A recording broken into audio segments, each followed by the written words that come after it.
নাকি তারা আহত হয়েছে। এখন আন্দোলনে আহত হয়েছে নাকি অন্য কোনো অপকর্ম করতে গিয়ে আহত হয়েছে সেটি আমরা জানি না, কারণ এখন তো বিপ্লবের ঝান্ডাদারি অনেককে দেখা যায়, বিপ্লবের দোকানদার, বিপ্লবের দোকান।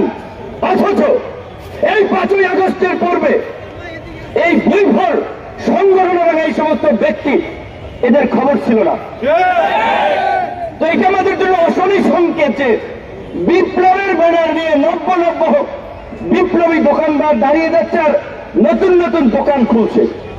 সাংবাদিক ভাইদেরকে বলতে চাই, সোশ্যাল মিডিয়ার অপারেটর, এখানে যারা ইউটিউব, ফেসবুক তো চ্যানেল অপারেট করেন, তাদেরকেও বলতে চাই, এইভাবে যদি আপনারাও বৈভর মানে বলতে গেলে কথাবার্তি অসংলগ্ন, স্বাভাবিক সুস্থতা আছে কিনা জানা নাই, এদের দেখে অনেকেই বোম ধরে আসিফ নজরুল ইউনুস স্যারের একটা ছবি লাগাইয়া, একটা থাম্বনেল লাগাইয়া একটা গরম হেডলাইন দিয়েছে, ইউনুসকে টেনে আমাকে হুমকি দিলেন অমক, একই করলেন আসিফ নজরুল, বললেন ছাত্র নেতা, যুব নেতা, অমক তমক।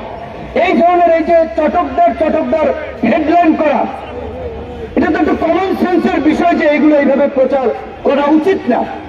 এবং এই যে জুলাই গণ অভ্যুত্থানের পরে এই বিপ্লবের দোকানদাররা অমুক সাংবাদিককে হুমকি দিচ্ছে, অমুক হাউসে হুমকি দিচ্ছে যে আপনার হাউস ফাঁসিবাদের দোষর, অমুকে এই ছিল, আপনারা আমাদের নিউজ কভারেজ করেন না, আসেন, না হলে কিন্তু অমুক হবে, তমুক হবে, এমন কিছু বিশৃঙ্খলা হয়েছে। এই বিশৃঙ্খলার আমাদের উৎসাহী কর্মকাণ্ডে পরিষ্কারভাবে আমাদের বিন্দুমাত্র সমর্থন নাই। আমরা বিনয়ের সাথে অনুরোধ করব, সাংবাদিকতার বাইরে একজন নাগরিক হিসেবে এই সমস্ত বৈভর ব্যক্তি এবং সংগঠনের কর্মকাণ্ডকে আপনারা উৎসাহিত করেন না। এখন আমার মূল বক্তব্যে যেটি আমাদের শঙ্কা, যে আজকে এইখানে ফারুক হাসানকে ছুরি দিয়ে এইখানে আঘাত করে কপাল কেটে গিয়েছে। ছুরি তারা কোত্থেকে নিয়ে আসলো? তারা তাদের হাতে ছুরি আগে থেকে ছিল। এখানে আমি কিংবা রাশেদ খান যদি থাকতাম, আমাদেরও তো পেটের মধ্যে একটা ছুরি চালিয়ে দিতে পারত। তো সরকারের সাথে আমাদের কোনো বিরোধ নাই, মুখোমুখি অবস্থানও নাই, কারণ এই সরকারের যে উপদেষ্টা সবচেয়ে ডেডিকেটেডকে নাহিদ ধরুন মার খেয়েছে, নাহিদ মার খেয়েছে একদিন, এইখানে যারা দাঁড়িয়ে আছে 17 দিন মার খেয়েছে। 28 বছর পরে ডাকসুর ভিপি হয়েও ক্যাম্পাসে যে কয়বার মার খেয়েছি, অনেক উপদেষ্টা আওয়ামী লীগের বিরুদ্ধে ওই কয়েকদিন বক্তব্য দেন নাই।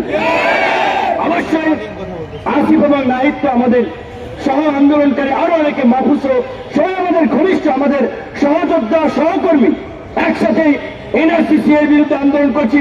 ডাকসুতে নির্বাচন করেছে তারা, ছাত্র অধিকার পরিষদের সাথে ছিল।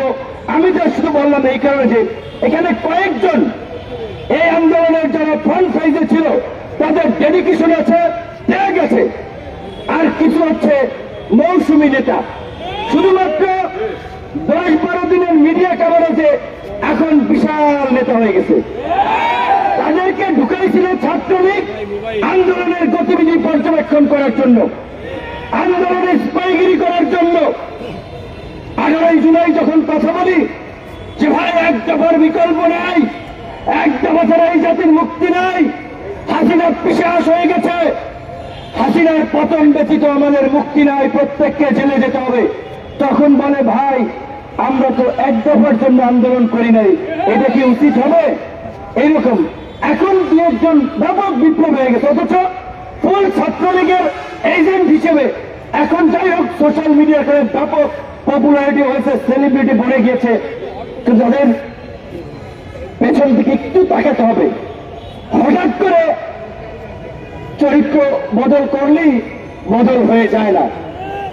তো গতকালকে এই আহতদের এবং বিশেষ করে হামলায় ফারুককে যারা আহত করেছে, আহতদের ব্যানার এসে, আমি জানি না এটা সার্ভিসকে বলতে হবে, এখানে জুলাই মুভমেন্ট ব্র্যাকেটের জার্নালিস্ট নামক একটা হোয়াটসঅ্যাপ গ্রুপে সার্ভিসের ফরওয়ার্ড করা একটা মেসেজে সাংবাদিকদের কাছে চক্ষু ইনস্টিটিউট হাসপাতালের এই দুর্বৃত্তদের নিউজ কভারেজের একটা মেসেজ আমি দেখতে পাচ্ছি।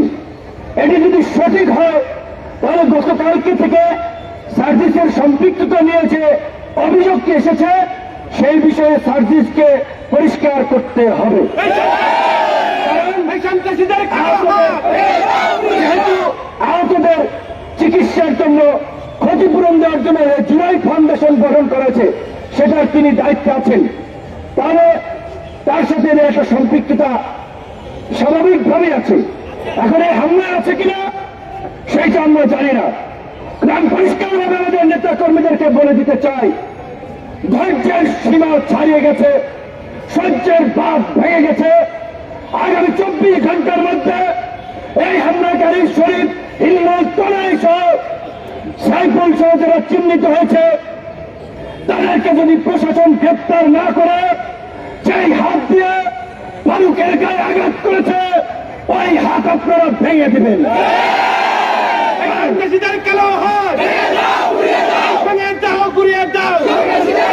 তার জন্য যদি জেলে যেতে হয়, হুকুমদাতা হিসেবে 1 নম্বর আসলে আমি আবার বললাম।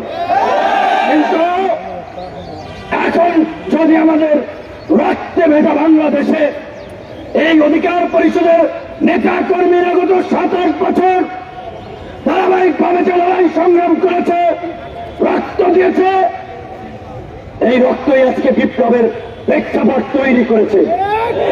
আমরা উপদেষ্টা হই নাই, সরকারে যাওয়ার জন্য আকুপাকু করি নাই, আমরা রাজনীতি করে নির্বাচিত জনপ্রতিনিধি হতে চাই।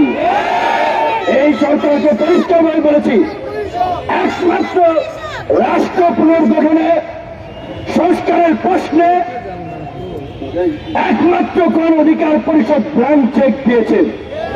আপনাদের যতদিন লাগে ক্ষমতায় থাকেন, আল্লাহর হস্তে এই যে আমাদের মধ্যে জুলাই বিপ্লবকে কেন্দ্র করেছে জাতীয় ঐক্য এবং সংহতি তৈরি হয়েছে, সেটার দিকে নজর দিয়ে সকলের মতামত নিয়ে রাষ্ট্র সংস্কার করুন।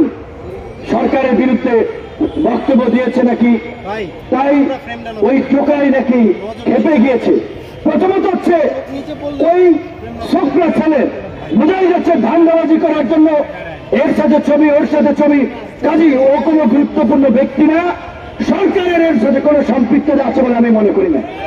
কিন্তু আন্দোলনকারীদেরও সার্ভিসের নাম এসেছে, আমি বিশ্বাস করতে চাই না যে আমাদের ছোট ভাইরা এইভাবে বা সার্ভিসের বাড়ি উত্তরবঙ্গে, ফারুকের বাড়ি উত্তরবঙ্গে তার উপরে হামলা করাতে সে সমর্থন দেবে, এটা আমার মনে হয় না।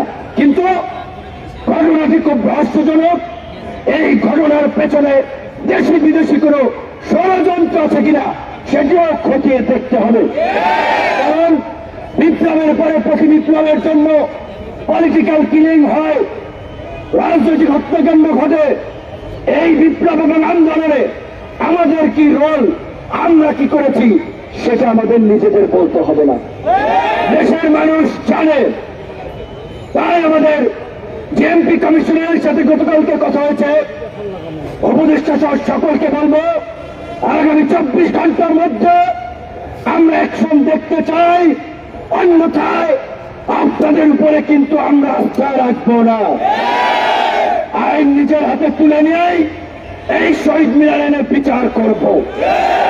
ওরা নাকি ক্ষমা চেয়েছে, এইভাবে সিনেমা স্টাইলে মেরে ক্ষমা চাইলে ক্ষমা হবে না, হবে না। আমরা এত হাতেম পাই না। শেখ হাসিনা 2000 হত্যাকাণ্ড ঘটিয়ে শেখ হাসিনা ক্ষমা চাইলে কি তাকে ক্ষমা করব? আওয়ামী লীগের ক্ষমা আছে?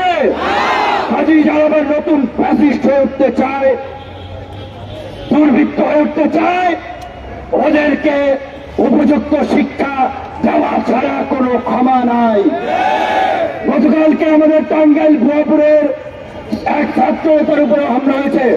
দেশের বিভিন্ন স্থানে আমাদের নেতা কর্মীরা মাদক, চাঁদাবাজি, লুটপাটের বিরুদ্ধে প্রতিবাদ করায় অনেক জায়গায় তাদেরকে বাধা দেওয়া হচ্ছে। গতকাল গাজীপুরের শ্রীপুরে অধিকারের অফিসাররা কি কুপিয়েছে।